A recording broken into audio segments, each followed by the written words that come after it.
Sudden plan Dhaka to Bajitpur.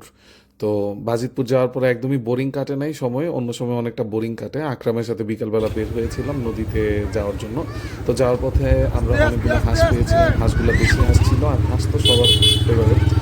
বিশেষ করে আমাদের বাজিতপুর কিশোরগঞ্জের মানুষ হাঁস প্রচুর খায় হলো।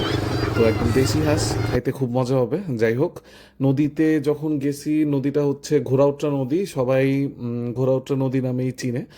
তো এই নদীর এক পাশে হচ্ছে অষ্টগ্রাম, অন্য পাশে নিকলি, আর আরেক পাশে হচ্ছে আমাদের বাজিতপুর। তো আমি এগুলো সবাইকে দেখাচ্ছিলাম যে কোন দিকে নিকলি, কোন দিকে বাজিতপুর, পাটুলি ঘাট থেকে। আর সব থেকে বড় বিষয় হচ্ছে, মজার বিষয় ছিল, আমি নিজেই নৌকা চালাচ্ছিলাম। নৌকা চালানো আমি ছোট সময় থেকেই জানি, যেহেতু আমি ওই এলাকার ছেলে। জীবনে অনেক কিছুই চালাইছি, রিক্সা, নৌকা। রিক্সা তো চালাইছি, নৌকা চালাইছি, রিক্সা চালাইছি, গাড়ি চালাইছি, সাইকেল চালাইছি, সবই চালাইছি। ট্রাক আর বাসটা চালানো হয় নাই, ট্রাই করবো ইন ফিউচারে।